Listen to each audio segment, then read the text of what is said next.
दुनिया के समुद्र में यूं तो कमी होती नहीं, दुनिया के समुद्र में यूं तो कमी होती नहीं, लाखों मोती है मगर इस आग का मोती नहीं।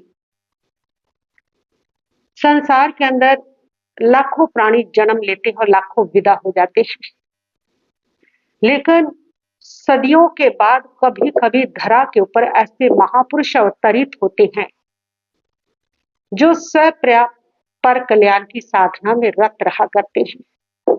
ऐसे महापुरुषों की कड़ी में नाम आता है तपाचार्य सदगुरुवर्य श्री हेम कुमार जी महाराज साहब का, जिनकी संयम साधना से, जिनके तप साधना से, जिनके शरीर का रोम रोम मंत्र रूप हो चुका था, इसलिए वह जो बोलते थे वह अक्षर सत्य सिद्ध होता था। वह जो कह देते थे प्रकृति को उनके मुताबिक वैसा ही करना पड़ता था। घटना है सन 1988 की।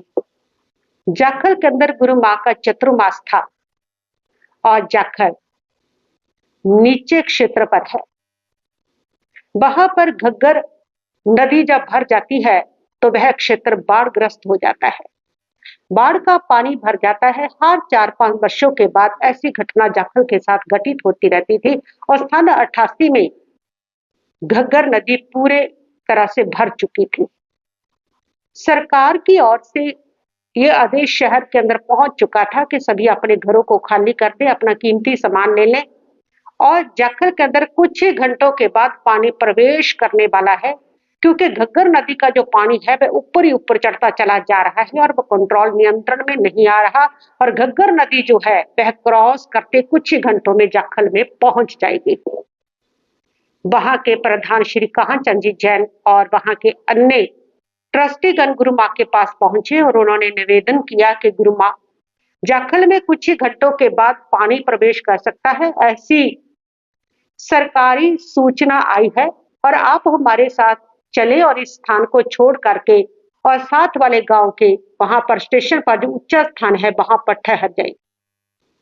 गुरु माँ ने उनको कहा कि आप चिंता मत करें, आप लोग भी घबराइए मत, कुछ नहीं होगा। कौन सा नदी का पानी, आप जाइए, ये नमकार महामंत्र की मेरी माला लेकर के जाइए और पानी के चारों ओर परिक्रमा करके उसको बोल दीजिए कि हेम कुमार जी महाराज साहब ने बोला कि आप शांत हो जाइए, नीचे चले जाइए, और वह चला जाएगा।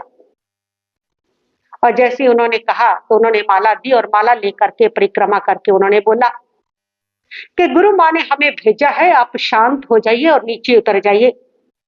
बस ये प्रयोग करके वो जैसे ही पहुंचे तो आधे घंटे के बाद सूचना आ गई कि पानी नीचे उतरना शुरू हो गया है और जाखल नगरी बिल्कुल सुरक्षित हो गई है।